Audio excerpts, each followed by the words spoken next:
Corda. I can see Pauline Corda there. Hopefully she obviously managed to get in, which is good. You had a last minute panic, yes?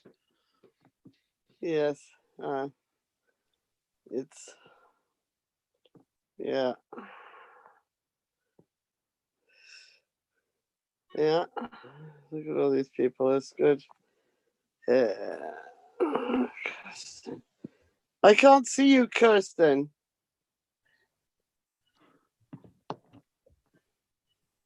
Hiya, I am here, but still hello. But I've got you on here, so I can right. see you. Good to see you. Yeah, I don't want people seeing me stuffing my face. It's not a good look. Yeah. Okay. Can someone confirm that we're at the right meeting? Oh, which one were you expecting? I'm expecting to be listening to Michael Dougan. That's correct. We are in the right meeting. You are. Thank you. We'll be starting that up very soon. So. Okay, just waiting for the numbers in the meeting to settle down a little bit. I think we're probably about ready to go.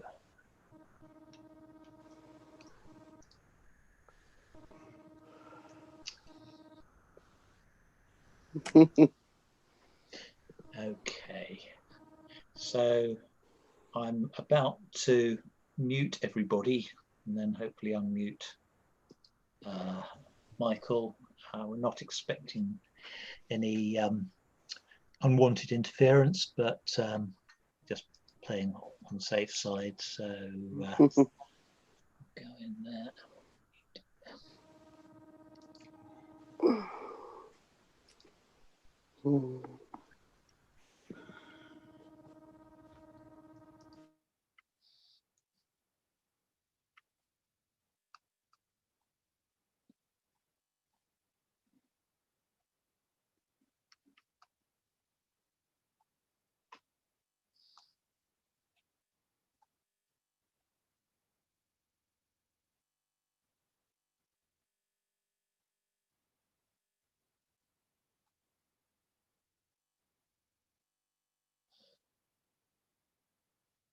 Problem with having so many people in the meeting is to try and find the person you specifically want to unmute can be quite challenging.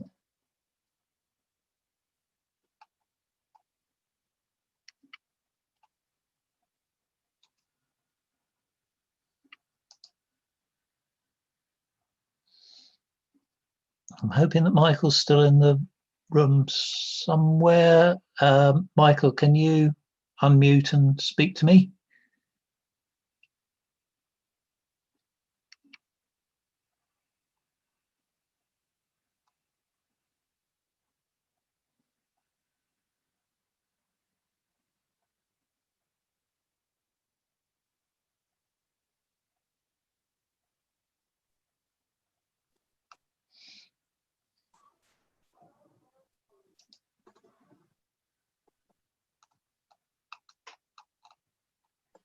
Oh, still.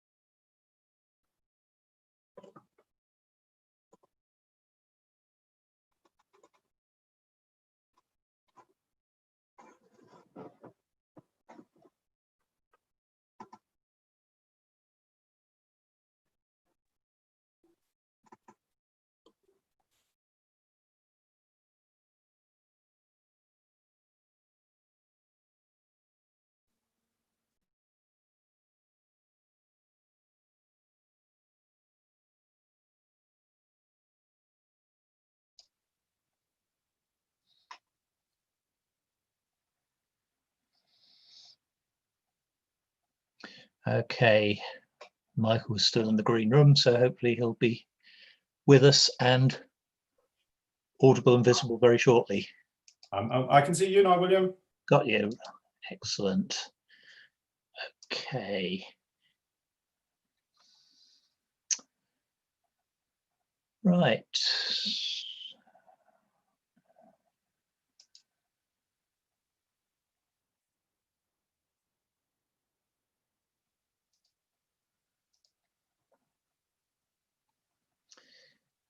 Welcome to Cafe Europa Online.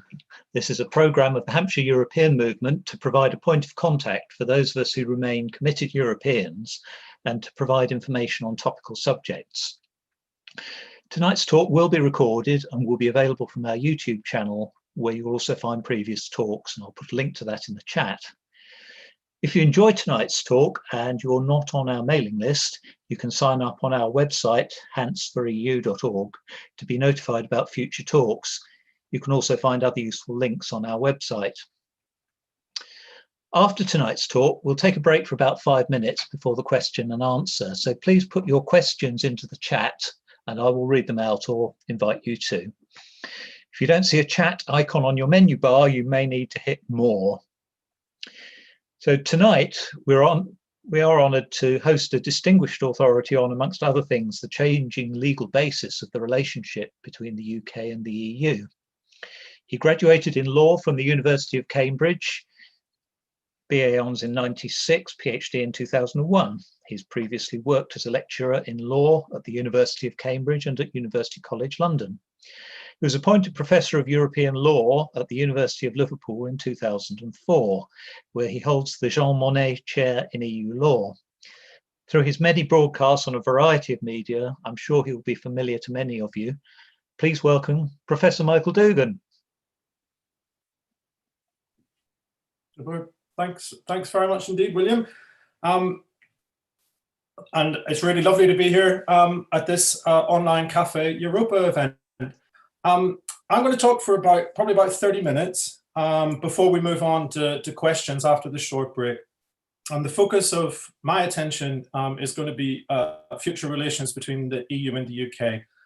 Now, obviously, it's a pity that questions about the future didn't figure more clearly and more coherently in the Leave campaign back in 2016. I think it's fair to say that many Brexitists were and indeed remain motivated primarily by a hatred of the EU and their desire to simply get out of Europe, and probably haven't given actually that much thought to the practicalities, the consequences of the costs of what actually happens when you do get out of Europe. And yet leaving the EU was always going to be the relatively easy part. Because having made that decision, the much more difficult question which now faces the UK was and remains, what is the country going to do to reorientate its position on the world stage? Now, in that regard, even if the victorious Leave campaign never properly defined a clear and a coherent vision for the future, the basic choice facing the UK was and remains relatively simple. There are two main options. Option one, the UK can aim for a relatively close future relationship with the EU. That would have the advantage of minimizing disruption in fields like trade and security. It also has the significant advantage of making the Irish border problem less difficult to manage as part of a UK-wide settlement. But of course, the main disadvantage of maintaining a close relationship with the EU into the future is that the UK will simply be expected to align itself to the EU and the EU's regulatory standards without exercising any appreciable degree of influence over their development. Now, option two, the UK can actually pursue a more distant future relationship with the EU. Now, that might appear to tally, of course, with the political slogan of taking back control, but it would come, obviously, conversely, at the cost of much greater dislocation in relations of trade and security and so on, and also increase the pressure to address the Irish border problem by treating Northern Ireland very differently from the rest of the UK. But in addition, this second option, this idea of taking back control and having only a distant relationship between the EU and the UK in the future, begs a series of additional questions which aren't the case actually with option one. First of all, what is it that the UK wants to do with its newfound freedom of manoeuvre? In particular, you know, the right-wing leavers, and they've become increasingly right-wing as time has gone on, have long dreamt of departing from what they regard as the hated economic and social model of the EU and its member states. But what is it they actually want to replace it with? Will there be an enthusiastic push for closer alignment to the alternative types of economic and social policy, which are championed, for example, by the US? Do they genuinely believe that global Britain is going to act as its own entirely independent and autonomous reference point for regulation, for trade and for security? Or more likely, are we going to end up as a relatively isolated and exposed, middle-sized, middle-ranking power that has to steer a delicate diplomatic course between the world's existing and emergent superpowers and regional blocs? So option one provides lots of answers. Option two actually raises lots of questions. Now, that was the basic choice which faces the UK. And yet, for quite a long time, the government did absolutely everything it could to pretend that that choice didn't exist, that the problems weren't real, and that we didn't have to make a choice between it. And that was actually the main policy plank, if you like, of the May government. Now, as you probably know, soon after coming to power, Theresa May, with virtually no public or parliamentary debate or scrutiny, decided that the referendum result, which had been narrow and contested, actually offered a clear mandate for the UK to pursue a relatively hard Brexit. No more free movement of people, no more European Court of Justice jurisdiction, no more payments to the EU budget, the logical implications of which Theresa May believed was that the UK shouldn't just leave the EU, it should also leave the customs union and the single market. It should be pointed out, of course, that that was a policy position which only the most extreme and fanatical Leave campaigners had suggested during the referendum itself. But leaving the customs market, leaving the single market, the customs union, sorry, and the single market, as we know, would mean serious economic disruption and very difficult problems for Northern Ireland. But for 2 years, the May government either simply denied that this disruption and these problems even existed and argued that the UK could take back control, but still have a deep and special relationship with the EU, effectively in which the UK retained many of the benefits of its former membership status, but without taking on many of the corresponding obligations. Now, it should have been clear that this strategy was never going to work. The UK, effectively, under Theresa May, was asking for better treatment, not just compared to any other third country in the world. The UK was actually asking for better treatment even than the member states give themselves as EU member states. And it was only really when it became clear, even to Theresa May, that this cake and eat it policy was simply not sustainable, that she did finally make a choice. It was still an obscure choice. It was still hidden behind layers of complexity and dissimulation. But in effect, Theresa May opted for number one, for option one. Take back control would have to be postponed, and Theresa May wanted to prioritise minimising trade disruption and finding a UK-wide solution to the Irish border problem. Now, let's be more precise about that. On its face, the political declaration on future relations between the EU and the UK that was agreed by Theresa May in November of 2018 actually looked like only quite a distant future relationship. Because the UK insisted upon its red lines, the UK said it wanted to leave the customs union and the single market. The logical implication of that was that there would be only a limited scope and depth of cooperation between the EU and the UK into the future. But in reality, no matter what the political declaration said, the Irish backstop, which was contained in the withdrawal agreement signed at the same time in November 2018, meant that in practice, the UK was actually going to remain much more closely aligned to the EU across a wide range of policy fields than the model which was actually suggested in the political declaration itself. In particular, the Irish backstop protocol that Theresa May negotiated provided for a customs union between the EU and the UK, albeit one which was built almost entirely on the EU's terms, and ruling out any possibility for the UK to pursue an independent trade policy, and ruling in significant regulatory convergence by the UK to EU standards across a wide range of fields.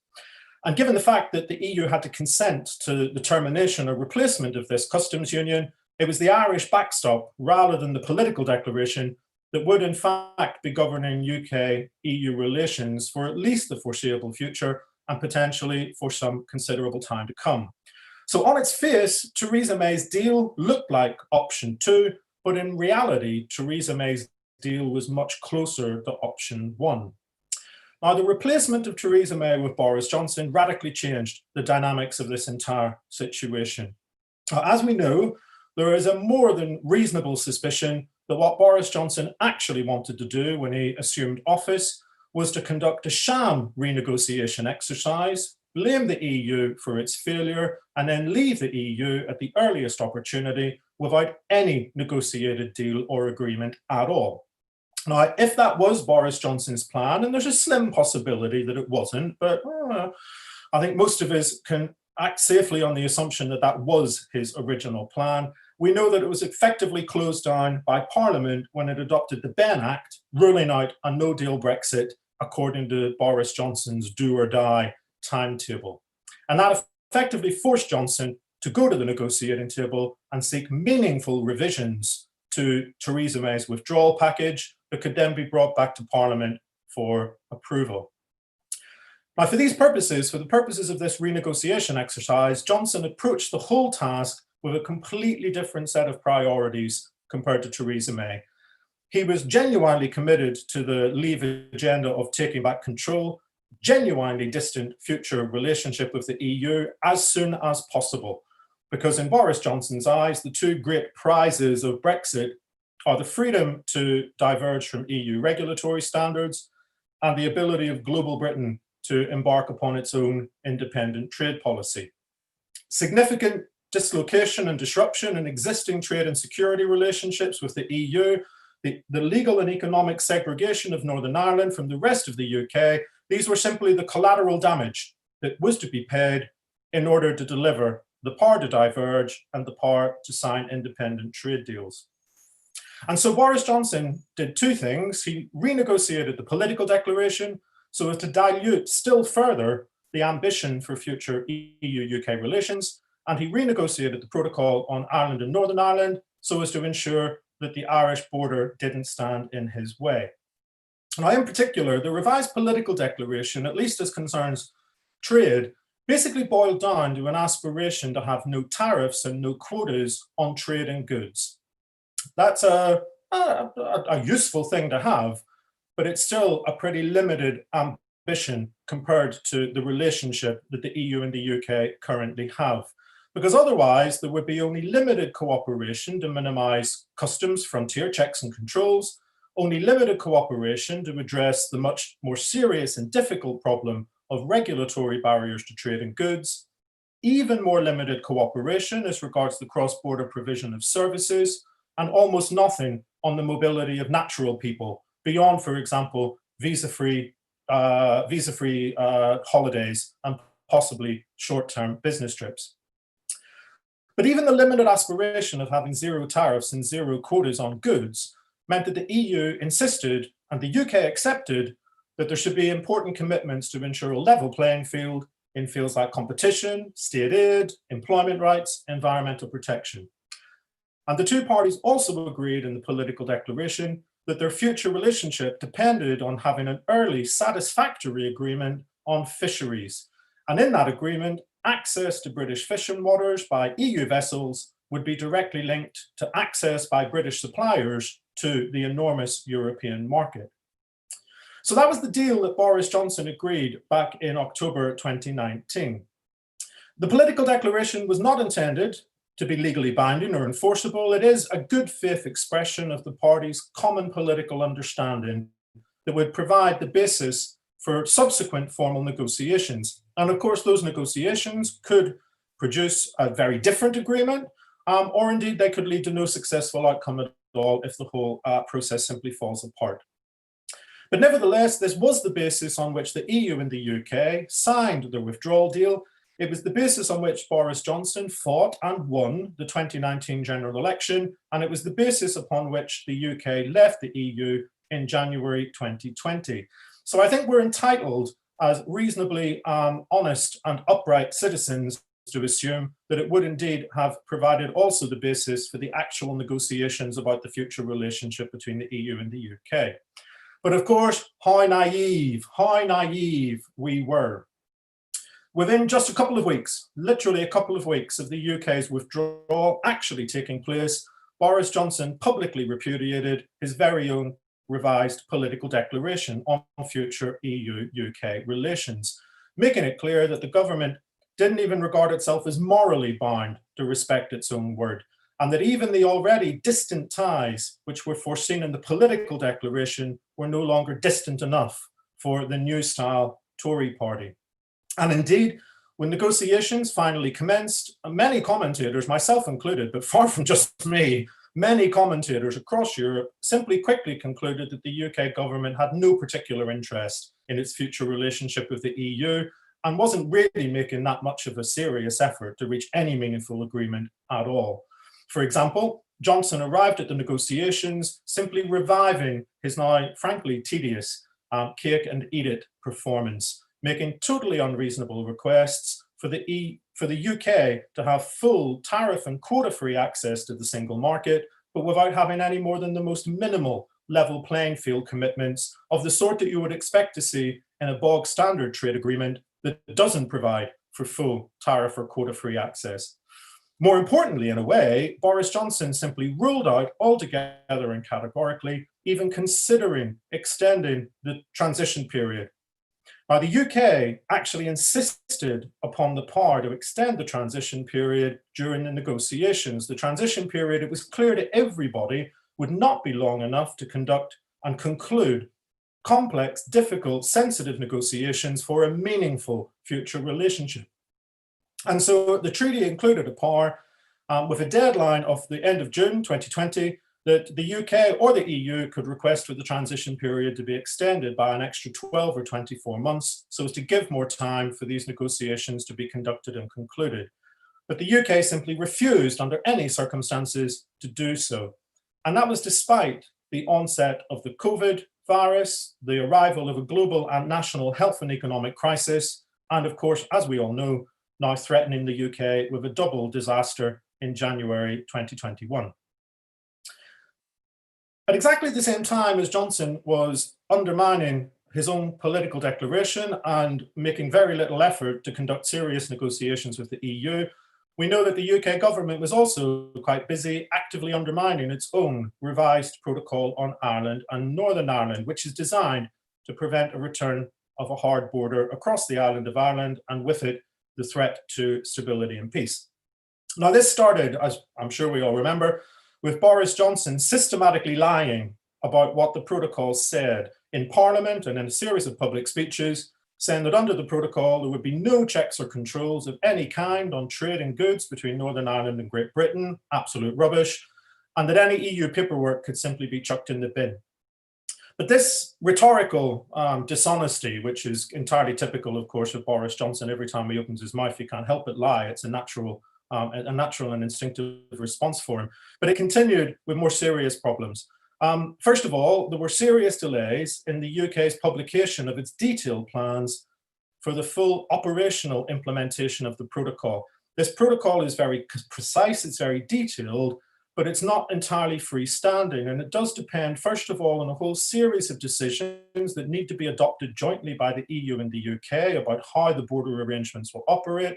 And secondly, upon unilateral decisions made by the UK in compliance with the protocol about how the UK will actually go about managing trade relations between Great Britain and Northern Ireland. Now, when those plans were eventually published, they were immediately criticised, first of all, because they didn't actually contain very much operational detail on many of the key issues, and secondly, because they directly contradicted several of the key provisions of the protocol itself. Even just this week, the EU is continuing to call upon the UK as a matter of absolute urgency to publish its full and precise plans for trade between Great Britain and Northern Ireland. After all, the deadline when these plans have to be fully up and running and operational for individuals and businesses is only about 10 weeks away. And of course, most recently, we had publication of the UK Internal Market Bill. Now, I'm sure you've heard a lot about this in the news. Actually, the great majority of the UK Internal Market Bill is about how to manage trade relations between England, Scotland, Wales, and Northern Ireland after the expiry of the transition period. It's not particularly to do with EU-UK relations. It's actually about the internal management of the UK. And I'll just say it very clearly. We can come back to this in questions if you like. This is basically a political assault on the fundamentals of the devolution arrangements which were approved for Scotland and Wales. The way that the government has simply lied through its teeth about almost every aspect of this constitutionally fundamental legislation indicates to me that these are people without any morals, and I mean so lacking in morals that they really do make my skin crawl. The bill is mostly about the UK internal market, but as we know, it contains Boris Johnson's plans to legislate for a clear and deliberate breach of the Irish border protocol. And more worryingly, he has announced that there will be further draft legislation that would give the government additional powers, effectively to tear a massive hole through the entire system of the Irish border management, effectively allowing the UK government to simply ignore the whole system for conducting checks on goods from Britain entering Northern Ireland and therefore entering the single market as a whole. The whole point of trying to avoid a hard border is by subjecting Northern Ireland to a distinctive regime so that goods entering Northern Ireland do not simply freely enter the single market, posing direct risks to the integrity of the EU's customs and regulatory systems. But that is precisely what Boris Johnson is now threatening to do. Now, those plans have, of course, caused serious upset across Europe and further afield in America. We know that the Commission has now started the formal process of bringing the UK to the European Court of Justice for this very clear breach of a legally binding international treaty. More importantly, I think the UK's reputation as a stable, reliable member of the international rules-based order has been seriously compromised. More seriously still, especially for someone like me, the government's plans are a direct threat to stability and peace in Ireland and therefore to stability and peace in Europe. And of course, none of this makes the job of reaching an agreement on future EU-UK relations on the basis of mutual trust any easier. The negotiations continue, sort of, maybe, one hour they're on, 1 hour they're off, depending on whether Michael Gove has read his notes or not. And to be fair, there have apparently been some progress over the last month or so. For example, apparently they've reached an outline, anyway, agreement on ensuring that the UK will continue to maintain satisfactory human rights standards as regards the treatment of its own citizens. We should be very grateful to the EU for insisting that the UK will actually respect the basic fundamental rights of its own citizens. But from the EU's perspective, this is simply a necessary precondition for full cooperation with any third country in the field of security, cross-border police and anti-terrorism. But we can be thankful for the EU eventually that effectively it will be the guardian and guarantor of basic fundamental rights for UK citizens. The key substantive points of divergence between the EU and the UK, however, remain and haven't changed very much actually over the past several months. And there are three which Michel Barnier has stressed over and over and over again. The poor man must be so bored rigid of this. First of all, the structure and scope of the agreement. There need to be adequate institutions and processes for governance and decision-making. There has to be effective dispute settlement systems, and there has to be a system of sanctions for non-compliance. There still are apparently significant differences between the two parties on those issues. Secondly, the level playing field guarantees. What's needed in order to prevent unfair competition in the field of state aid, minimum standards in employment and environmental protection and so on. Again, apparently still significant differences between the two parties on that issue.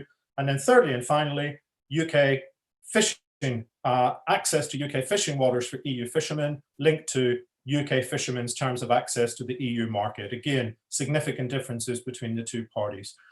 Now, of course, we hear almost every day in the media about new proposals, new compromises. I must admit, I've learned over the past 5 years not to pay very much attention to the negotiation gossip mill. It's better simply to wait for concrete texts that have actually been agreed between the parties and are amenable to concrete objective analysis. And so far, there are none in the public domain. But it's not just the negotiations that have been quite painfully slow. I'll just give another couple of examples of the types of problems which are still awaiting resolution. First of all, the political declaration committed both the EU and the UK to adopt equivalency decisions on the respective financial service sectors by July 2020. Now, these equivalency decisions are not a matter of agreement. They're unilateral measures to be adopted by each party, albeit that they're generally seen as being on a reciprocal basis. And the idea is that even if they can't in any way replicate access single market membership, they at least help reduce some of the disruptive impact of Brexit upon the provision of financial services between the two territories. Now, the July deadline came and passed, and this spat is absolutely typical of the way these negotiations have been conducted. The Commission issued a statement saying that it had sent the necessary questionnaires to the UK authorities, asking them to fill in the standard questions that the EU asks of any third country when it's considering an equivalency decision, and had received hardly any responses to its request for information from the UK authorities. The UK government issued a public response saying, why should we have to answer these questions? And the answer, of course, is because you're a bloody third country and everyone else in the world has to, so you have to as well. But it's typical of the attitude that we see at play in these talks. Similarly, the political declaration committed the EU and the UK to adopt unilateral but reciprocal adequacy decisions, which are just a different way of saying the same thing, on data protection regimes by the end of 2020, so as to reduce the impact of Brexit on all forms of trade and cross-border cooperation that depend upon the exchange or transfer of personal data, which of course is a very considerable amount of trade and cross-border cooperation. Here again, we hear that progress is much slower than expected for a combination of two reasons. First of all, the UK is apparently planning to deregulate its existing data protection standards. And if we pay attention to the media, this apparently is a pet project of that unelected official, Dominic Cummings, who seems to be obsessed, among other things, with deregulating data protection standards. What makes that particularly problematic is that over the summer, the European Court of Justice gave a very strong ruling in which it reaffirmed that the EU is under an absolute obligation only to grant adequacy status to third countries in the field of data protection if those third countries provide standards and safeguards which are equivalent to those of the EU itself. And the Court of Justice will not hesitate to strike down any agreement or adequacy assessment which doesn't meet that threshold. So we have various areas of difficulty in the negotiations themselves: governance, level playing field, and fisheries. We have various sideshows which are proving more difficult than they really should be: financial services, data protection. And in a way, those are all very important, of course they are, but there's also, I think, a more fundamental and cross-cutting difference in the very starting assumptions and perspectives between the two parties, which probably better explains why these negotiations have proven to be so strenuous. First of all, the UK government has made it clear and said it quite explicitly that it has no particular interest in its future relationship with the EU, that it regards the EU as being of no greater national or strategic importance than any other member of the international community. And far from it, the UK wants an extreme form of sort of clean break Brexit that simply rejects any form of regulatory alignment with the EU and any constraint upon the future autonomy of the of the UK in any way.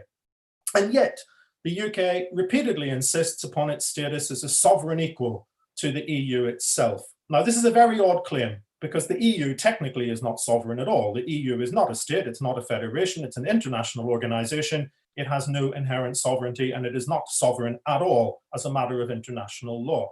But we get the idea that the UK candidly is trying to express some political rather than legal or constitutional point. But even politically, it's painfully obvious that the UK is not the equal of the 27 member states of the EU, not in terms of population, not in terms of economy, not in terms of significance or influence. So what the UK really seems to be saying when it moans about being a sovereign equal is that the EU is not giving the UK what it wants. And what is it the UK wants? I'll tell you how it seems to emerge from the negotiations. The UK has been looking at the various trade agreements that the EU has concluded with a large range of countries over a significant period of time in a widely different contexts, picking out the best bits and then presenting it to the EU and saying, we want this. We want the best bits of all of your existing agreements because we're so special. To be frank, it's an attitude and approach which is infantile. It's simply infantile. Now, for its part, the EU has little patience with these UK complaints about being a sovereign equal. According to the EU, yes, indeed, you are sovereign over your territory as we and our member states are sovereign over our territories. And what that sovereignty means is that we will determine and you will determine the conditions for access to our own markets. That's the point of having negotiations. For those purposes, existing relationships between the EU and third countries don't create any form of precedent or expectation. We simply have to negotiate an agreement tailored to our current specific circumstances and needs according to our respective interests and bargaining power. And so in reality, says the EU, sorry, the UK is simply making unrealistic demands. It's not just that the UK has backtracked on the political declaration, it's that the UK is still trying to have its cake and eat it, effectively trying to revive the policy that even Theresa May managed to finally grasp was not going to work. And it's that basic difference in self-perception, I think, as much as the rules on state aid or dispute settlement or fishing rights, that's holding back compromise and agreement. But we'll see over the next few weeks whether attitudes change, positions shift, and the negotiations yield anything worth ratifying. I'll just wrap up then. I'll summarize and wrap up. It was the UK that decided to lay down these red lines after the 2016 referendum without any serious public or parliamentary debate, the inevitable implication of which has been to push the UK towards a more distant relationship with the EU into the future.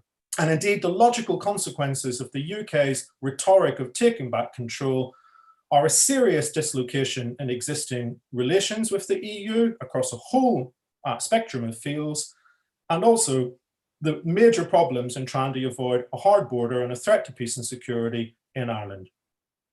For a very considerable period of time, the May government tried to deny and escape the logical implications of those policy choices.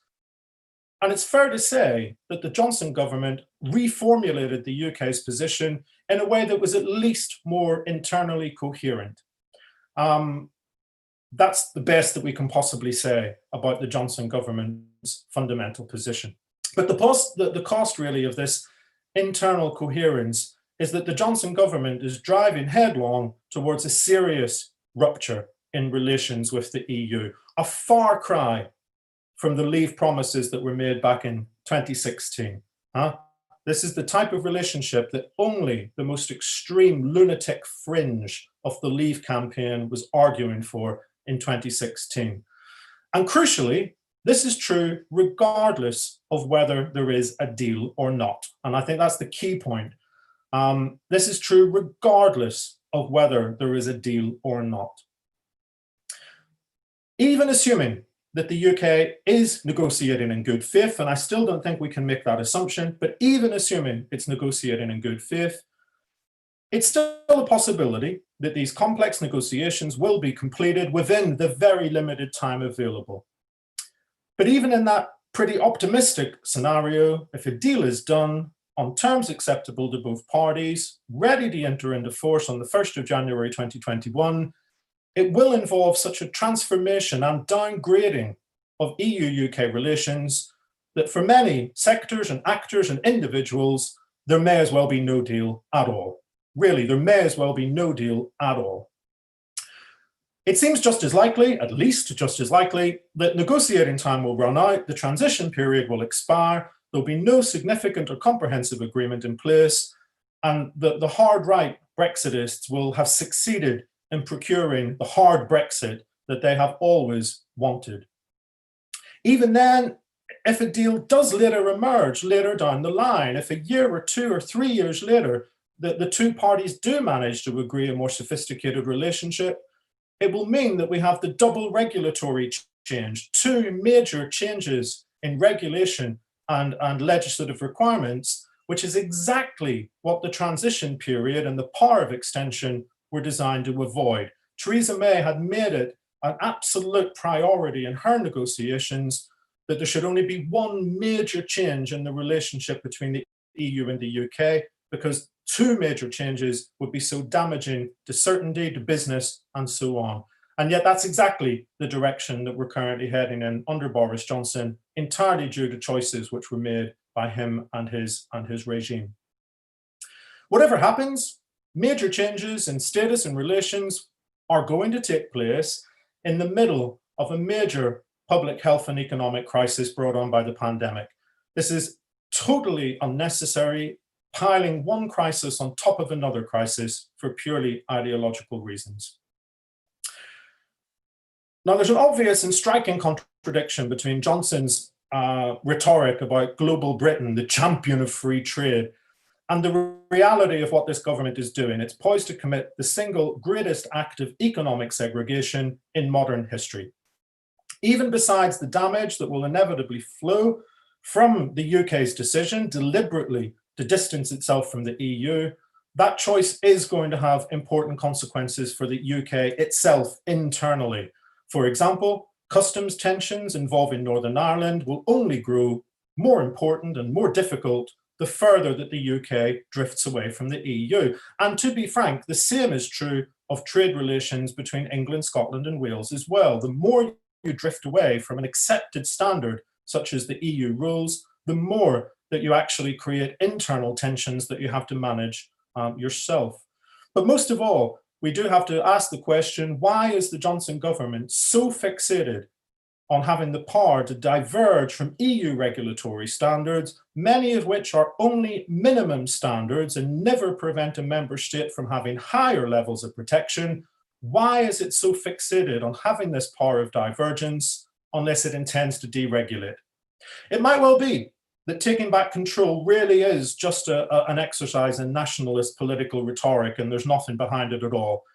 But I think that's unlikely. I think that the evidence suggests that the current Tory regime do have plans, albeit incoherent, to dismantle the UK's membership of the European economic and social model. The UK's increasingly abrasive attitude also, of course, poses challenges for the EU itself. I'm very lucky in my job. I work with colleagues on a regular basis right across the whole of Europe, in law, in research, in business, in government, and so on.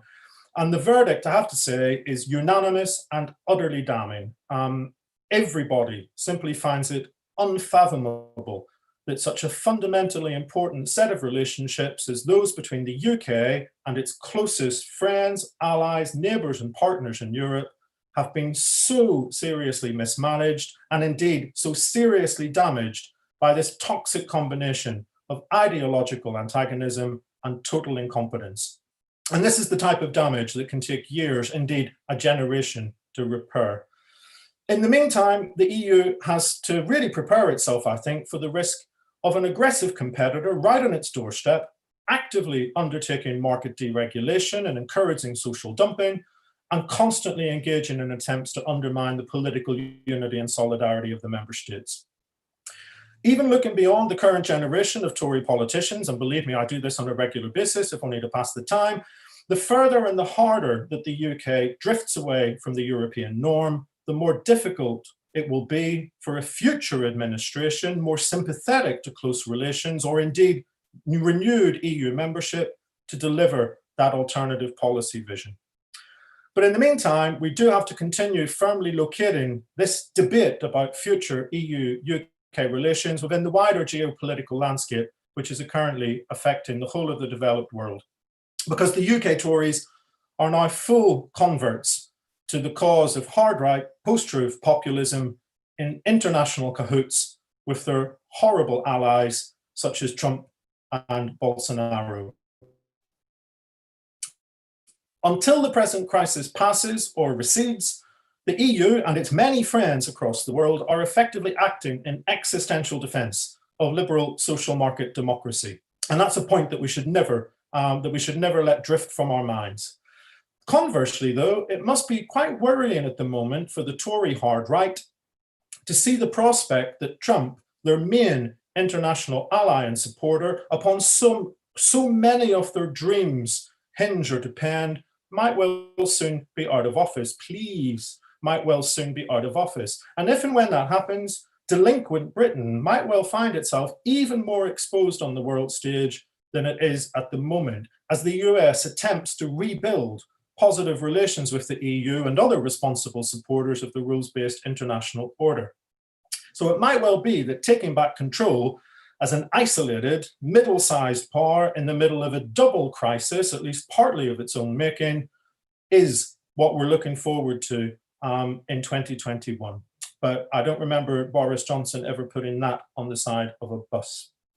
I think I probably talked for more than enough now. So thank you very much indeed for your attention, and I'm looking forward to your questions. Thank you, Michael, for a very thought-provoking and very frank summary of what's happening. I've paused recording now. We're just going to take a few minutes break for people to get another cup of tea or whatever else. And once I see people in people's cameras that they're back in their seats, we'll aim to start in about 5 minutes, if that's okay. In the meantime, feel free to unmute your microphones, turn on your cameras, and chat amongst yourselves.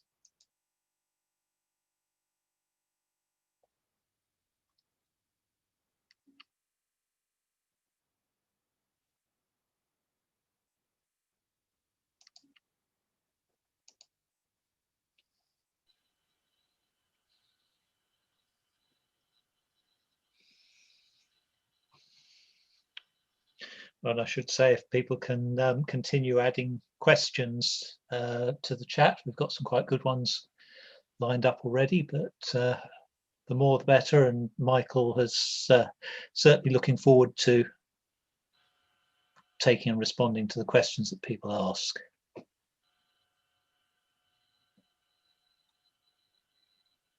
William? Yes. I have to say that was brilliant, but utterly depressing. Yes, I'm afraid so. It was devastatingly good. Yes, yes, as always with Michael. Very grateful to him for joining us and imparting his views tonight. I wish some of our MPs could have heard that, William.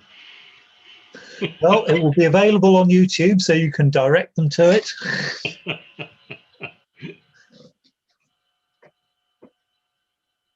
I understand Luke's doing a talk at the end of the month for the Russian Circle in Winchester. Yes, he is. He's doing about one talk a week. That's right.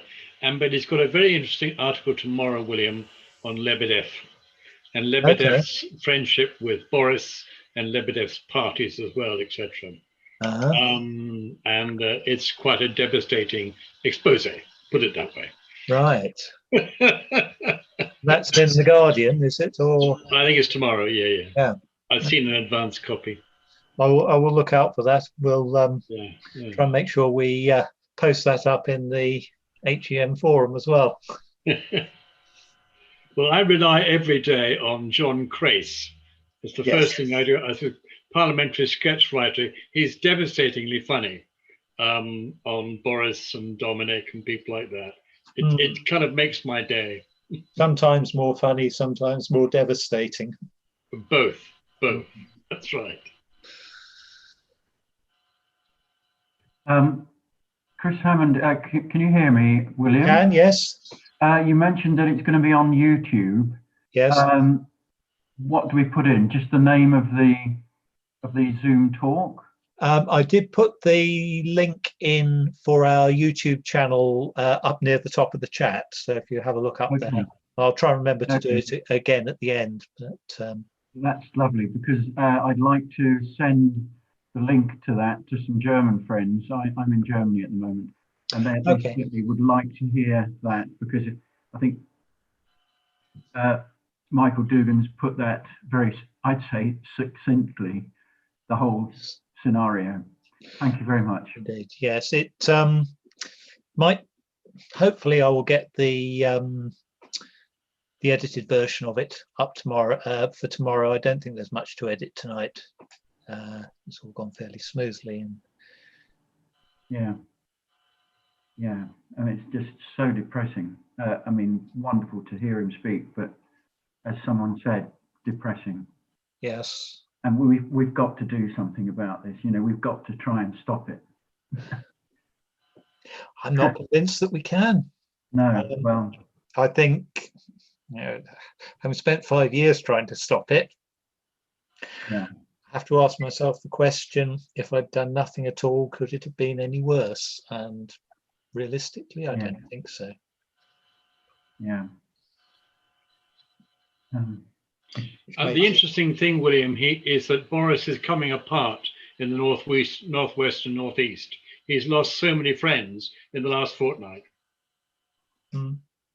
Just on that note, actually, I saw that Manchester Young Conservatives, or whatever they're called these days, were in trouble because they kind of tweeted a bit from the heart that Boris Johnson has cost them all the seats in the northwest, and so on. I think they were told to delete it pretty quickly, but not quickly enough to stop people screen grabbing it. I'll find the tweets here. Oh, I hate it when people do that, don't you?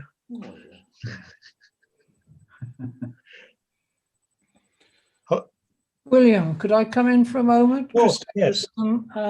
Formerly of Fleet in Hampshire, spent a lot of my teaching career in Hampshire and Berkshire, worked with electronic communications with the Southeast Grid for Learning for a long time, and very extensively with education in Europe.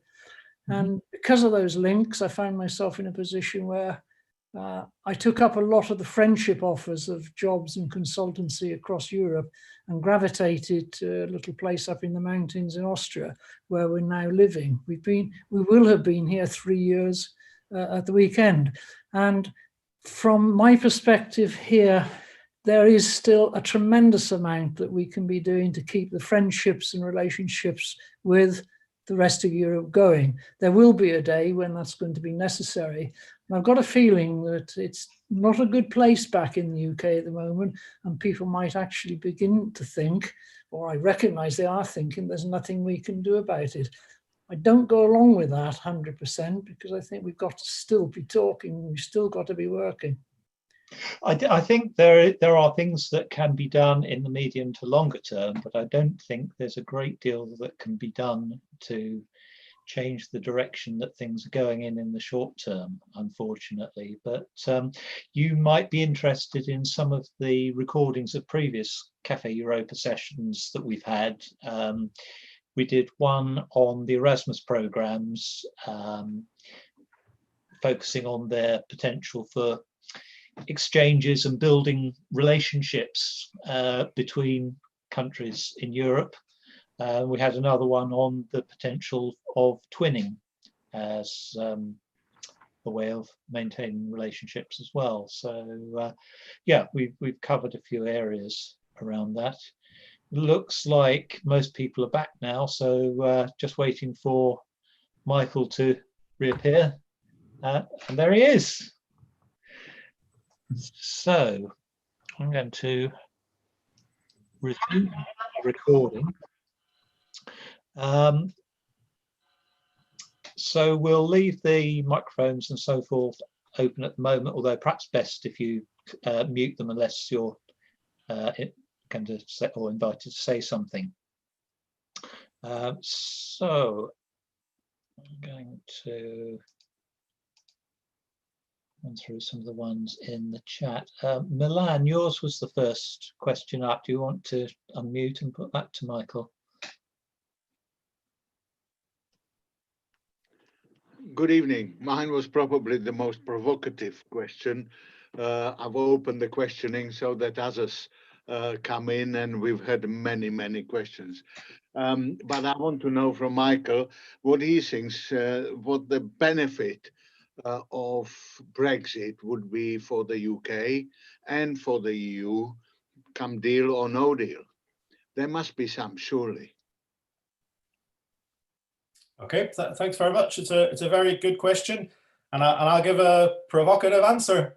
I think maybe one of the main things that we've learned from this entire experience is that the UK is not the mature, responsible, stable, liberal democracy that we spent decades telling ourselves that we were. And I think if there is a benefit to be gotten out of this whole process, maybe it's that the UK will finally get its bloody act together and sort out some of the really fundamental social and economic equalities, which clearly are a matter of deep division within society. It will sort out some of the really rotten constitutional inadequacies that make this country actually something close to a semi-dictatorship as soon as a government has a working majority in the House of Commons. And conversely, maybe the main benefit for the EU is to have gotten rid of a totally dysfunctional member state, which was actually causing enormous trouble and has the potential to cause enormous more trouble until we sort ourselves out. So that's my provocative answer to your provocative question. Maybe the main benefit of Brexit is that this will be such a God almighty mess that it saves the rest of Europe from having to tolerate it and actually forces us to get our bloody act together. Fantastic answer. I think there's widespread approval I'm seeing on the screen from that one. Yeah, at least it shows that you think there is some prospect that if we can sort our shit out, that we might one day be welcomed back. But, oh, I've got no doubt whatsoever, by the way. It might take 10 years, it might take 20 years, it might take 30 years. The UK will rejoin the EU. It's just a matter of which of us are alive to see it. That's the only question. Indeed, yes. And the benefit to Europe I've had, certainly from the European point of view, is that the mess we are making out of this whole Brexit is such a warning to the 27 who are members, that they will never even dream of leaving, and overall it will strengthen the European Union rather than weaken it. Yeah, I think so. We had a question from Joe saying, are we already into treason territory, which is perhaps going a bit too far, but do you think there is a realistic prospect of some sort of legal redress against our politicians for the disaster that they are bringing on the country? It's a really good question, but maybe if we rephrase it, as William has done, away from treason, and more towards legal redress. I mean, of course, law and lawyers have a very important role to play in seeking to hold power to account. That's, you know, for anybody like me who does constitutional law, the whole purpose of law is to try and structure power, to try and make it more transparent and accountable, to try and allow people to be protected when their fundamental rights and interests are being unfairly abused. That's the whole point of constitutional law. But this brings me back, I suppose, to the answer to Milan's question.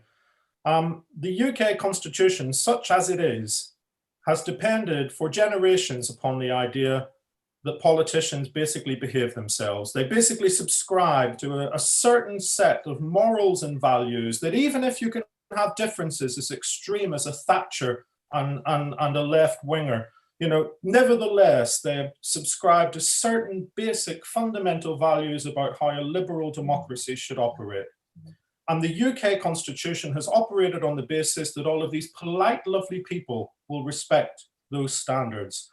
What we're seeing at the moment is a government in power that doesn't just want to break the rules. It breaks the rules all the time. It wants to smash the rules and replace them with something totally new and totally different. They have no respect for liberal democracy. They have no respect for basic moral standards about how public life should be conducted. And the problem is that the UK constitution does not offer any real protection against that type of totally immoral and corrupt government, because as long as they have a majority in the House of Commons, they can do whatever they please. And we can try and stop them, and we can cause a fuss, and we can protest and all the rest. But fundamentally, the UK constitution has revealed itself to be, frankly, broken. What does that mean? It means, very depressingly, as if you thought that, you know, if there had been depressing already, I'm nowhere near as depressing as, you know, one of the former judges of the UK Supreme Court, who said in a public speech just days ago, the UK is slipping towards dictatorship.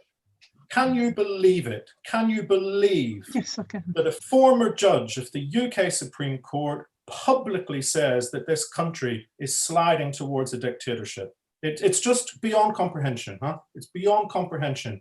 what these people have done to this country. But fundamentally, the Constitution facilitates this, it doesn't stop it. So I think lawyers have an important role to play. We do our best, as it were, but fundamentally, this is a massive societal crisis affecting the UK, and constitutionally, I think we just need to think about a fundamental rewrite of how this country is run.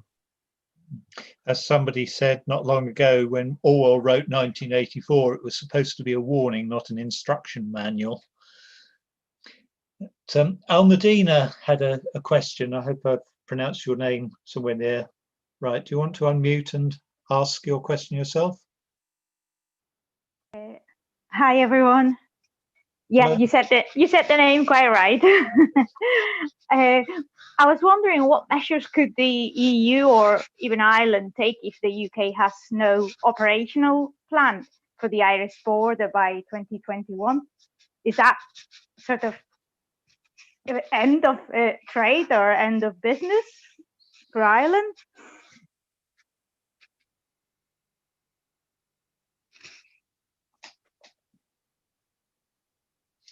Michael, you're muted.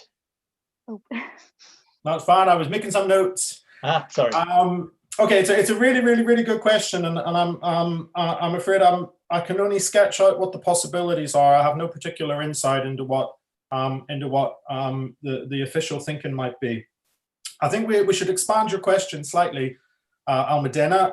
What if the UK hasn't got an operational plan for the border? At the minute, it still doesn't. We're pretty confident of that. But either what if it doesn't have an operational plan, or what if it's deliberately going out of its way to ruin the plan? And I think that is still a serious possibility that we have to give credence to. Effectively, what the UK is doing is trying to force the EU into an impossible situation.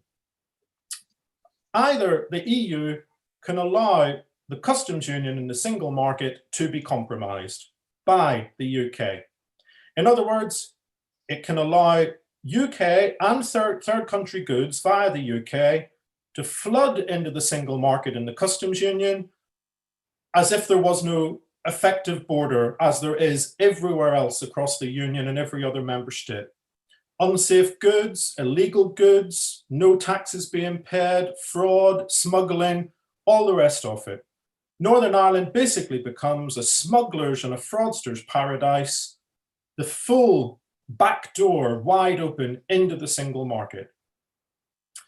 Because of course, remember, the Irish border is not just the border of Ireland and Northern Ireland. The Irish border is the border between the EU and the entire rest of the world. So the UK is either trying to force the EU to allow its own borders and frontiers to be seriously compromised, or to do something about it, to start imposing checks and controls, and that would mean beginning to construct border infrastructure across the island of Ireland, directly threatening international peace and security. I can't provide an answer to that question, but that's the basic dilemma that the UK is forcing upon the EU. Are you going to protect your own borders, or are you going to start erecting a hard border across the island of Ireland? Now, the whole point of this protocol was to not have either of those options, that actually there would be an agreement to avoid anything of the sort. It's Boris Johnson and his horrible little cronies which are actively now seeking to undermine that arrangement and force this impossible dilemma upon the EU. Is there a satisfactory answer? Of course not. The whole point of Northern Ireland is the best thing that ever happened to the place was the Good Friday Agreement within the context of the joint EU membership of the UK and Ireland. Everything apart from that is a problem. The protocol is the least problematic problem. Everything apart from the protocol is a more problematic problem. And I think for me, that's why Boris Johnson is, I mean, he's unfathomable for many reasons. But the manner in which he is consciously and deliberately threatening peace and stability in my homeland makes me utterly detest the man with every cell in my body. I wish him nothing but ill, because he is recklessly endangering peace and stability for my family and friends. Yeah, indeed. And many of us have memories of what that meant, even from more of a distance than you had to when growing up. The impact of movement of goods is going to have a big impact on a lot of people, a lot of businesses. But it always struck me that one of the fundamental contradictions of what they were trying to pursue in terms of Brexit was concerning the movement of people. And yet, at the same time, they wanted to have a completely open land border in Ireland between the EU and the UK, and indeed the rest of the world, as you said. But the potential for movement via the border in Ireland seemed to be the complete undoing of any concept of ending freedom of movement. Would you like me to say a few words about that, William? Yes, please. So I think what we have to do is completely separate out the question of the movement of goods from the question of the movement of people. The protocol and all of the arrangements about the border and checks on goods between Northern Ireland and Britain and so on, that is purely to do with the movement of goods, trading goods. When it comes to the movement of people, the situation is actually completely different. Because the UK and Ireland have opt-outs from the Schengen area, they're not part of the passport-free area that the great majority of other member states are part of. Ireland and the UK have effectively formed for a long time now their own sort of mini Schengen area, the common travel area.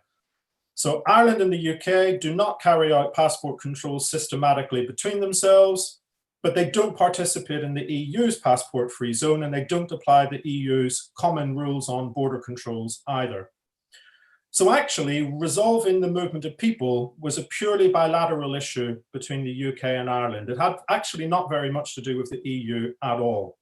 And the only question was, would the UK be prepared to accept the idea that people might enter Ireland lawfully under Irish law and then move into the UK without passport controls because there are no passport checks within the common travel area? And the answer which the UK government is given is, yes, we are prepared to accept that risk because we're going to have a much more rigorous immigration enforcement system within the UK itself. You can enter the territory, but we're going to make life much more difficult to find a job, to find a house, to open a bank account, to access various public services, to obtain healthcare. And effectively, the UK is shifting the immigration control of Brexit away from the physical borders, as it were, and towards everyday life within the territory itself. One of the less desirable consequences of that, it's worth saying immediately, of course, is that we all become enlisted as de facto border officers for the UK immigration regime. Yeah. Mm-hmm. If we work in the health service, if we rent out private houses, if we are engaged in employment of workers, we become the border guards of the UK, because we're the ones who are expected to enforce UK immigration restrictions at the point at which we go about our daily lives and our businesses.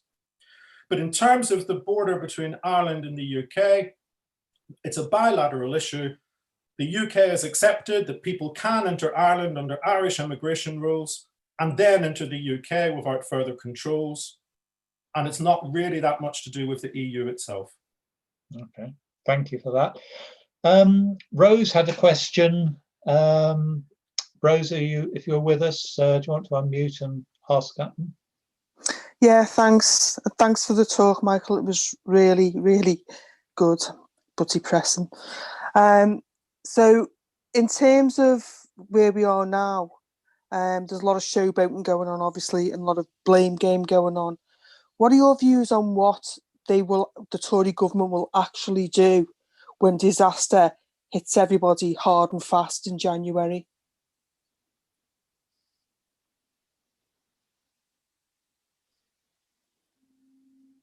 Okay, thanks, Rose. It's a really, really good question. And I'm very sorry if I'm depressing. I'm a happy person, really, and I really quite enjoy my little life. Not you, just the facts of our lives at the moment, Michael. That's all. For what it's worth, I prefer not to try and think of it as depressing. I prefer to try and think of it as motivating, as in we really can't allow these absolute scumbags to get away with what they're getting away with. We just can't. But anyway, that's a different question. Okay, what will the Tories do? I think there's two main answers to this part of this question. First of all, it's very difficult for any office to really understand the true nature and scale of what's going to happen in January. It's partly because there are still lots of moving parts, which we're still not sure what they're going to look like. We still don't know whether there might be a zero tariff deal between the EU and the UK. We still don't know what the terms of trade are between England and Northern Ireland. We still don't know many things. They still haven't adopted the legislation for the UK's agricultural policy. I don't think they've yet adopted the legislation for the UK's fisheries policy. There's lots of moving parts which we still don't really know the answer to. In addition to that, we just don't know what the combined impact of all of these sudden changes is going to be on the ground in real life. The answer I usually try and give is by analogy. You know, usually when a government is minded to make one major change to the legal framework that governs part of the country, you know, just one significant change to one part of the rules that govern our lives, there are consultations, there are impact studies, there are inquiries, there is scrutiny, there's proposals, redrafting, blah, blah, blah, blah. And even then, when they enact that one change, it immediately begins to produce results that we hadn't foreseen and that we didn't expect, and it starts doing things that it wasn't meant to do and causing problems it wasn't meant to cause. That's what happens when you make one change to the way the country is governed. We're talking about 10,000 changes on a single day, all at once, with virtually no preparation, with virtually no serious consideration, with virtually no guidance as to what that means. And the simple fact is, even the cleverest people on the planet cannot really imagine what the consequences of that are going to be, because it's simply unimaginable. Huh? Nobody's ever been so bloody stupid as to do something like this before. But it's simply impossible to imagine. We don't know how these different changes will combine and interact with each other to produce new patterns of human behavior or the change businesses, practices, and so on. We just don't know. All we know is it's going to be extremely significant, and there is no evidence whatsoever to suggest it's going to be positive, and there is plenty of evidence to suggest it's going to be very, very negative. That's pretty much all we can say with certainty. How is the government handling this? I'm sure there are lots of very, very, very dedicated and talented civil servants working very hard under extremely difficult circumstances, trying to find answers to some of the biggest, most difficult questions. I'm sure there are. I'm not going to criticize the civil service over this. But how do I think this government is going to react? It will blame the EU, the vindictive, nasty EU, trying to punish poor little Britain for taking back its independence. It will blame businesses for not taking the whole thing seriously and not doing adequate preparations, and it will blame everybody in the world apart from itself, because that's what this government does instinctively at every opportunity. Everything that happens will be somebody else's fault, and this government will simply regard itself as untouchable. I'm afraid that's the two parts to your question. I realize that neither of them will do anything to take away the depressing impact of what I've been saying, but I think it's the best answer I can give. Thanks, Michael. Thank you. We had a question from Simon, who's in our YouTube audience, saying, given our geographic proximity to the EU, is there any realistic chance of the UK not being greatly influenced by the EU's political, economic, or social policies? Okay, that's a very good question. And to be frank, it's not really just about geographic geographic location, important as that is. There's a very, very, very, very, very simple proposition, which I'm going to state, and it's so obvious that you just think, how could anyone not know and accept this? The world doesn't belong to small and medium-sized countries. The world doesn't belong to small and medium-sized countries. The world belongs to superpowers and regional blocs and major multilateral organizations. That's a simple fact. It's not a matter of interpretation or dispute. It's a simple fact. The UK is positioning itself as an isolated middle-ranking power. Does the UK genuinely believe that it's not going to be forced to make choices between the various superpowers and regional blocs that actually determine the way the world operates and how it evolves? Of course not. And whether the UK likes it or not, one of the most important and influential of the world's superpowers and regional blocs is the EU. The Americans refer to it as the Brussels effect. It's something the Americans are very keen on studying. The idea that the EU is this strange organization, which is basically, a collection of largely quite small, often tiny member states, combined with a few bigger powers like France and Germany, that nevertheless together manages to project enormous global influence in specific fields: standard setting, regulation, international trade, the environment, security and counterterrorism. The EU sets these standards, and much of the rest of the world simply has to follow suit, either following them directly by adapting them themselves, or following indirectly, because if you want to do business with the EU, you've got to adopt and follow the EU's own standards for those purposes. So in a way, the answer to the question is very simple. Given the geographic proximity of the UK to the EU, will the UK end up doing some of the things the EU says? Yes, and it's not really to do with geographic proximity. It's partly just to do with the fact that the UK has to make a choice. And whether it chooses the EU or not, the Brussels effect will make sure that the UK has to do a lot of what the EU says, because that's just the way the world works. The really tragic thing about all of this, of course, is that up until a couple of years ago, we were the ones who were making those decisions in the EU. We were the ones who were marshalling the enormous power and resources of all of those individual member states and guiding them in our interests and our collective as well as national interests. We were the ones who were exerting the Brussels effect across the rest of the world. And now the boot is going to be on the other foot, taking back control, my arse. Yep, pretty much. C. Butler. It's not Cheryl Butler, is it? No. You had a question. I can read it out for you if you like. Unmute. Yeah, no, I've done it. I asked a couple of things. Which are you referring to? You asked the one about getting the media to publicise the reality of what. Oh, yes. Yes, that's right. Is there any way we can actually get, one of the problems is that what we see in the papers every day, and not just the very worst of them, is never spells out the full reality of things. Is there some way we can get even the more respectable media to give the public a better idea of the reality of what's happening? My question.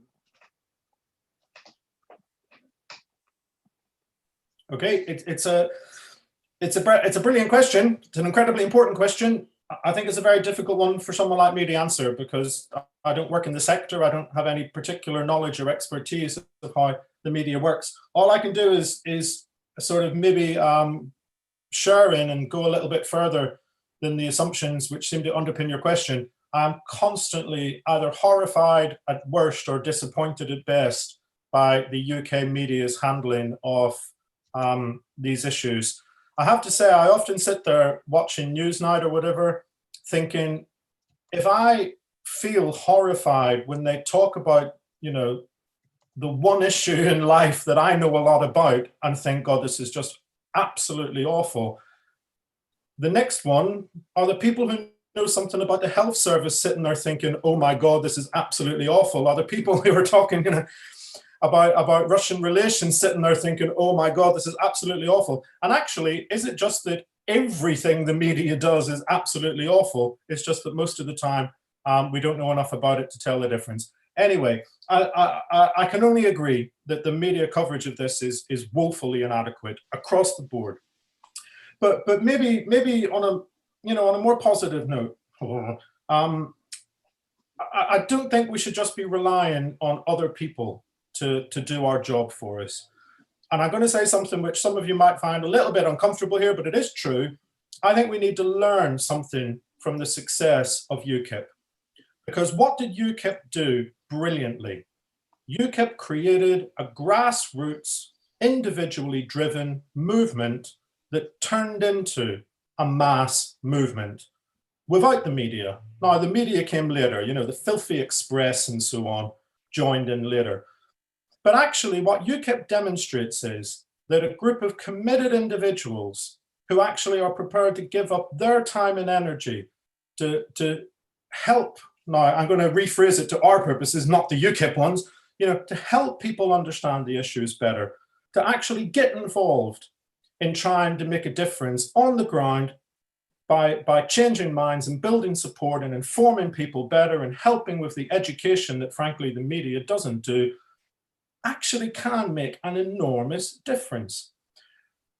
I know it's not necessarily a direct answer to your question, but I do think it's very important that one of the amazing things about Cafe Europa and hundreds of similar organizations right across the country is that even though we might often feel like it's not doing any good, the government is more and more extreme, things are going from bad to worse, but actually what is probably the great giant achievement that we've made in this country, despite it all, we have the biggest, best mobilized, best motivated, best informed, pro-European, pro-democratic, pro-liberal movement in the whole of Europe.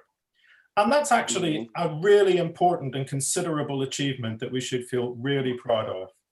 And it lays the foundations for better and greater things into the future. So yes, the media is important, but actually, I think we all have a responsibility and enormous potential to make a big difference ourselves as well. Very good point. Michael, picking up on that, do you think that the resistance to Brexit, for want of a better term, can be effective while it is so fragmented? The Leave campaign seemed to have 2 or 3 significant pillars. The Remain side had and continues to have a number of different organisations that often don't communicate or cooperate that well with each other. Is that something that we're going to be able to overcome and need to overcome before we can make any significant progress? Again, it's a brilliant question, but I do feel it's slightly beyond my job description to provide an answer. If I knew the answer to these questions, honestly, I'd be either very wealthy or extremely powerful. But unfortunately, I don't really know the answer to these questions. But I'll give you my personal response. I think the one of the big challenges for the Remain movement, and we're not a Remain movement anymore. Actually, we're a different thing, aren't we? We're a Rejoin movement, but probably more fundamental than that. And this is the real point I want to make, is that the reason we're fragmented is because we have operated, like I said before, within this basic spectrum which says we believe in liberal social market democracy. And we can have a huge range of opinion from left to right through the center about what a good liberal social market democracy looks like. And that's why we're fragmented, because we have right views, we have left views, we have centrist views, center left, center right, and they're all totally legitimate. But we're all basically subscribing to the same sort of thing. liberal social market democracy, but we have very different views about how to achieve that. The main characteristic of much of the Leave campaign is they are against liberal social market democracy. Now, they are equally fragmented. You know, the weirdo Lexiteers who dream of the communist revolution that was going to outbreak spontaneously on the 24th of June 2016, and the basic racist fascists on the hard right, they have very little in common with each other, apart from the fact that they do not support liberal social market democracy. So in a way, what gives the Leave campaign strength, it's not that they're all the same. It's not that they have, you know, a lot in common. It's because they're anti what we believe in. And they'll squabble amongst themselves about what to replace it with, but they're anti what we believe in. And I think that points away, I suppose, towards a bit of an answer.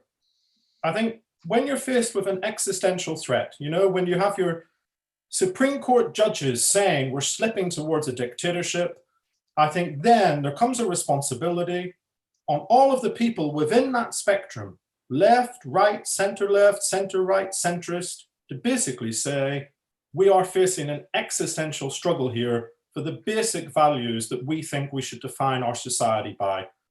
And that existential struggle is more important than the differences that we have between each other about how liberal social market democracy should work.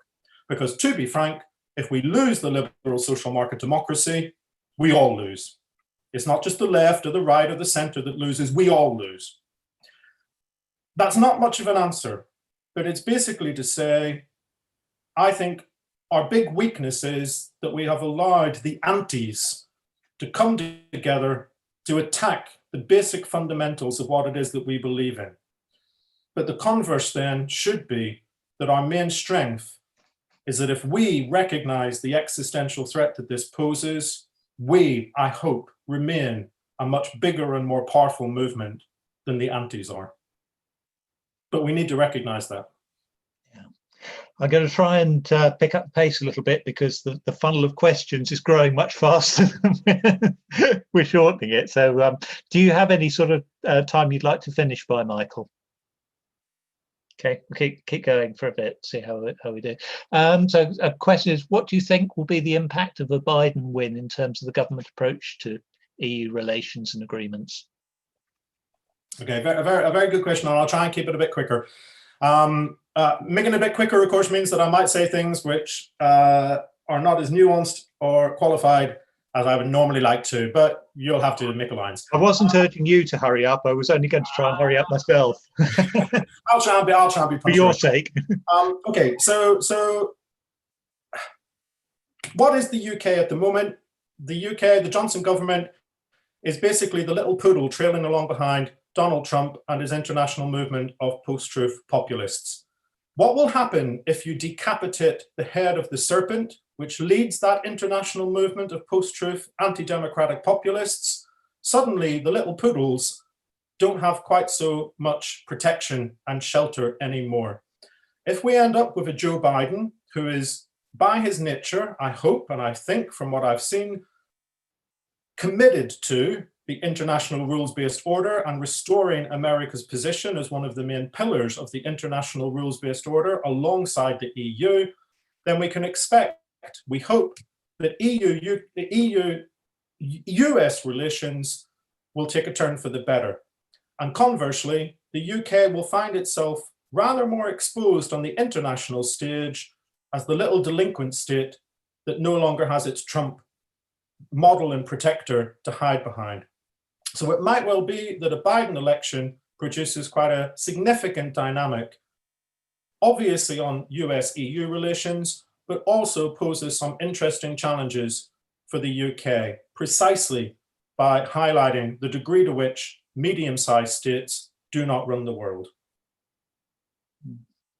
Okay, Chris asks, what would you advise a UK business that processes EU citizens' data to do in the light of the current UK data adequacy situation? Is the answer to move the business to the EU? Okay, I'll give a very, very quick answer to that. I'm not going to advise any business on anything because I'm enough of a lawyer to know that whatever I say, I don't want to be sued for. If you need to know what to do with a business, ask a lawyer, pay them a fee, and they'll be insured for whatever advice they give you. Sorry, that's a very lazy answer, but no advice from me. Okay. David Yendall says, could Brexit result in the UK losing its permanent seat on the UN Security Council? Okay, I think this is, again, rather beyond my job description. Of course, the two aren't inherently linked. The UK's position on the UN Security Council has nothing to do with its membership of the EU or its leaving the EU. It's governed by an entirely different set of treaties and rules and so on. Having said that, and this is not my field at all, I'm just going to repeat what I've heard at various events and conferences from other people who know much better than I do. Of course, it raises questions about why the UK should have a permanent seat on the UN Security Council if it's no longer one of the leading players in one of the major regional power blocks and powers in the world. We know that there is already a movement which says that the UN should be significantly reformed, not necessarily to replace members of the Security Council, but certainly to expand its membership, for example, to include India, or Germany. So there are a whole bundle of issues which are related to reform of the UN and the UK's place within the UN. I don't think they have much directly to do with Brexit, but certainly what they have to do indirectly, of course, is previously the members of the EU in the Security Council knew that they had a power bloc behind them. And they knew that they had a voting bloc of states who would basically, in most cases, support and back each other up. Again, the UK now finds itself without that power bloc and without that natural group of allies and influencers with whom you pre-formulate your policy positions and then represent within international fora. So I think it more links back to this question of what happens to the UK when it finds itself isolated as a middle-ranking power. What then happens? And I think there's no doubt, really, in the people who do this type of work, and I listen to them at conferences and so on, that the UK is going to find it significantly more difficult to pursue its national interest through the medium of these complicated multinational organizations, precisely because it's no longer part of a major power bloc and can't draw upon the resources and voting powers of its allies in the way that it could before. Okay. Moving back to your more comfortable territory of EU constitutional law, conversation I was having with Clayton a little while ago, I think he might be hiding somewhere in the list. Believe it's the case that the UK opt-out for the euro, amongst other things, was framed within the Maastricht Treaty. Would that survive the UK leaving and rejoining? And would it be applicable if England were applying on its own, no longer as the UK?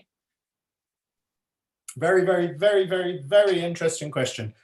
And in fact, I should say that this is something that I've done quite a bit of work on, not for the UK or England, but in fact for the Scottish government, because obviously these questions are very pertinent to the prospect of Scottish independence and a Scottish application for admission as an independent member state. I'll deal with the euro question first of all, but there's actually a more difficult and more complicated question than the euro itself. The very firm expectation of all candidate countries to rejoin the EU is that you sign up for all of the EU's policy fields. In the case of the euro, that doesn't mean that you join immediately. It means that you become what's called a member state with a derogation, a temporary derogation. And then when the conditions are fulfilled, you can then proceed to join the single currency in due course. You've got a legal obligation to do so, in the sense that, what's a legal obligation mean if it's actually completely unenforceable in practice? But you're strictly speaking under an obligation to seek to join the single currency when the conditions are right. It's only a political expectation, and it can be up for negotiation in any future accession deal. So there are two possibilities. Either the UK could ask for and be granted politically by the other member states a derogation from the euro. That's a political choice, but legally it's perfectly possible. The alternative, of course, is that the other member states say, well, no, we don't want to give you more of your special treatment back. You do have to accept your status as a country that makes the commitment in principle to join the single currency when the conditions are right. You join the EU, and then you do what we call in the field, you do a Sweden. Because what Sweden did was Sweden signed up to all of these commitments and said, yes, when the conditions are right, we will join the euro. But those conditions include a national referendum in which the Swedish population votes to join the euro. And so until that happens, Sweden will not be joining the euro. You can't force a country to change currency. You can't force a country to change currency. So although there will be lots of politics, there'll be lots of rhetoric and so on, the ultimate answer is, by one means or another, you can't force the UK to join the euro against its will, even as a member state of the EU. The more complicated questions, and I'll only go into these actually if you want me to, because I'll flag it up, but if anyone wants to know the answer, I'll say it, but otherwise we'll just flag it up. The more complicated questions involve Schengen and the idea of the passport-free Schengen zone. They are not anywhere near as straightforward. There are answers, but they're not anywhere near as straightforward as in the case of the euro itself. Okay, thanks. David says, do you think anyone in the UK government really understands the UK's current relationship with the EU? No. Easy, quick answer. I'll try and rattle through questions. No. But do you think we will leave with or without a deal? I mean, I think in a way, that's what my whole half-hour talk was about. I mean, I can repeat or summarize what I said before, but I don't necessarily think everyone wants to hear it again. We'll find out. The good thing is we'll find out over the next couple of weeks. Yeah. So in a way, what's the point of speculating? We'll find out in a couple of weeks' time. Brilliant. Sure. Yeah. Do you think the EU leaders realise the Cummings-Johnson government are acting for the ideological and financial backers of vote leave rather than in the interests of the 66 million citizens? Ooh, that's a loaded question if ever there was one. It's a bit, isn't it? Yeah. You know, I think the EU leaders formulate and pursue their own national and collective interests and probably don't spend that much time thinking about what motivates the behavior of the UK at the moment. They just want to know objectively, how does it interact with their interests nationally and collectively. One of the good things about the EU, some people might disagree with what I'm about to say, one of the good things about the EU is that it's meant to provide a forum in which some of the heat of politics and division can be taken out of strategic decision making.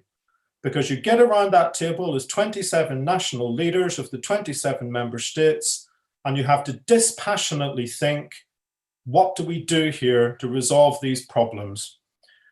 Some people like the more dispassionate approach of policymaking at the EU level. Some people think it lacks the drama of the House of Commons and all of that type of rubbish.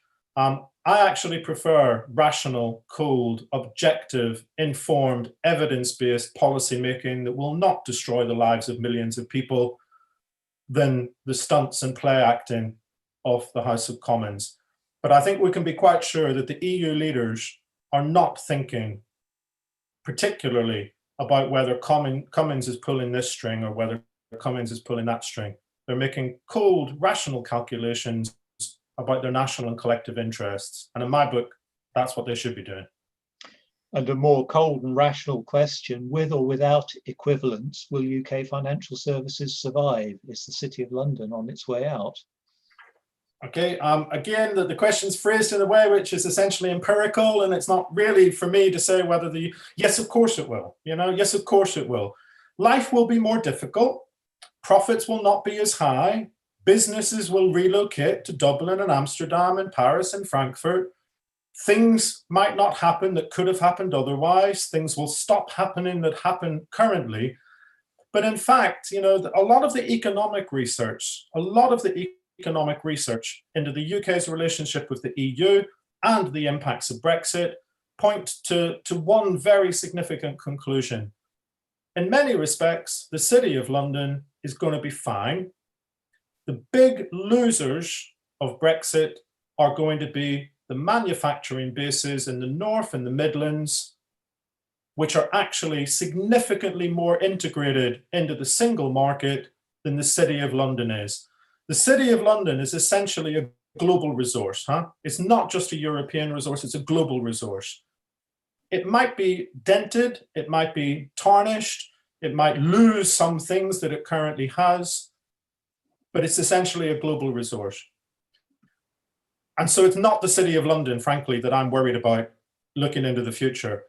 It's a lot of people's jobs in much more vulnerable and economically deprived parts of the country that are intimately bound up with their relationship to manufacturing and supply chains within the single market. Okay. This might be a question for a paid lawyer, but the question's been asked, cui bono? Who do you believe will benefit from all this disruption to the rest of us? I suspect that political scientists and historians will make many a good career out of trying to answer that question. It is simply beyond me. It's simply beyond me. The only answer I can give is, if you're an ideological bigot, you do not make rational calculations based on objective evidence, and you do not carefully calibrate and consider the consequences of your actions in any rational, meaningful way. And the problem is, we are currently run by ideological fanatics. Would we expect them even to give us a clear answer to who will benefit? Maybe they believe the rubbish that they spout about global Britain. Maybe they believe the lies that they tell the public. Maybe they don't. But I'm afraid I've reached the conclusion that many of these people simply lack the capacity to engage in objective, rational analysis of the real world anymore. You know, when you listen to the, what you called, Andrew Bridgend and Jacob Rees-Mogg and Mark Francois, these people are I mean, I think it would be cruel to say they're mentally ill, but there's something not happening. There's just something not happening in their heads. Well, what I will say is, in any other sector of human life, if they were to say the types of things that they say about the EU and Europe and UK relations with the EU, they would be considered to be unhinged. And yet, in this country, you can say these things about Europe, you can say these things in the political sphere, and people don't question your sanity. In any other field, if any of us were to say these types of things in our jobs, in our lives, about the things that we are responsible for, we would probably be sectioned. These people get to run the country. Which kind of leads into Stephen's question about, is there a mechanism to remove a government which has repeatedly, blatantly lied, aside from waiting until the next general election and hoping that it doesn't happen again? Didn't work last time, did it? Unfortunately. You know, is there any alternative way of removing the government apart from an election? Or a revolution? No, I'm afraid there's not. No, unfortunately. Yeah. I'm just skipping through some of these.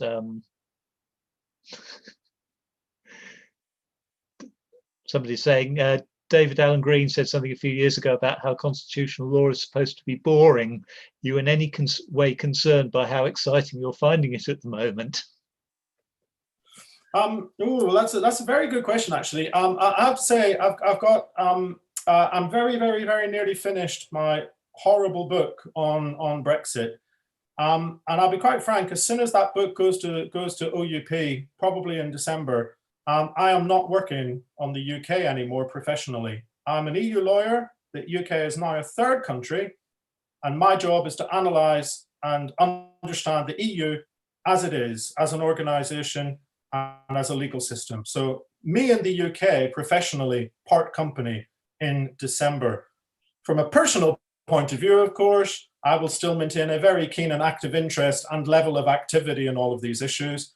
But as a constitutional lawyer, my job is the EU. My job is not the UK and its self-created disasters. So professionally, I just cannot bloody wait to get back to being a proper EU lawyer, fully integrated into my international scientific discipline again. I've been skipping over a lot of the comments, which have been, for the most part, they're all lots of expressions of appreciation and thanks for the talk you've given and the forthright views you've expressed and so forth.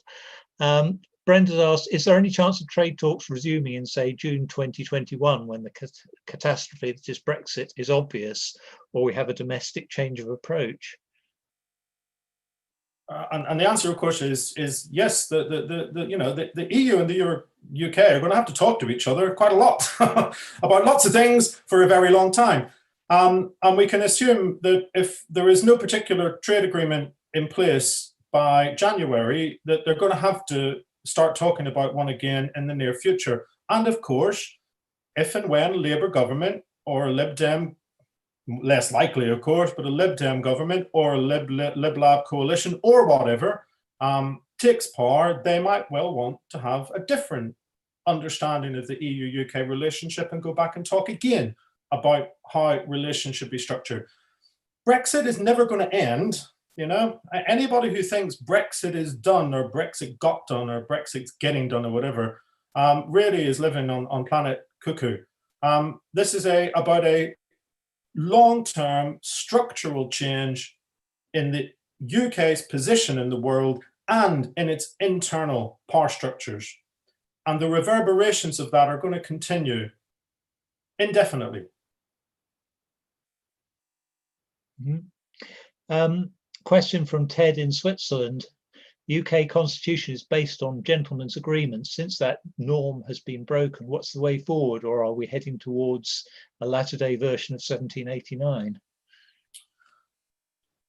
I mean, I think this sort of is a question that we've already touched on a little bit before, isn't it? And again, I think I'll just recall that we talked before about the idea of the UK constitution being based on good behaviour and shared morals. And the UK constitution simply falling apart when you're faced with people who don't share those morals and have no interest in good behaviour. Again, I'll just say it is really something that should be of deep concern to every single citizen of this country when you have one of the most senior judges in the country saying that we are slipping towards a dictatorship. I have to say, I actually find it incredible that this hasn't caused more of a public outcry and outrage. But that's the situation we're in at the moment. It's terrifying, huh? It's terrifying. It really is hard to believe how fast and how nasty things have got in the UK. And I have to say, a lot of my friends in France and Germany and Italy and the Netherlands and Sweden literally cannot believe it. They just, I mean, they do believe it. They accept it, of course. They watch in total horror. But they simply cannot believe what's happened in this country. They're totally horrified. More horrified than much of the population here. Huh? Okay, I think we're going to bring things to a close now. We've had a mass of comments and questions. I think we've picked out the most significant ones, and we're starting to get a little bit repetitive now. Please can I ask you all to show your appreciation for Michael for giving us his time and his wisdom on this, and what I think has been a fantastic talk and discussion. Thank you very much. It's been wonderful. Thank you. Thanks very much. Great talk. Great to hear you again. Thank you, Michael. You're very welcome, everybody. Thank you very much. Thank you, Michael. Thank you. Thanks, Michael. Take care of yourselves. Thank you, Michael. Good job. Hello, Brenda. Hello. Hi. Thank you. How's everyone? Ciao, ciao, ciao. Bye. Thank you, Michael. Don't leave us, Michael. Bye-bye. Okay, well, that brings us to the end of the formal meeting for tonight. And now we've now stopped the recording, so I feel we should probably let Michael go and recover from spend the rest of the evening at his leisure. But thanks again Yes. so much. Have a really great. Cheers. Thank you. Really appreciate it. Thank you. Bye. Bye. Thank you. Mm.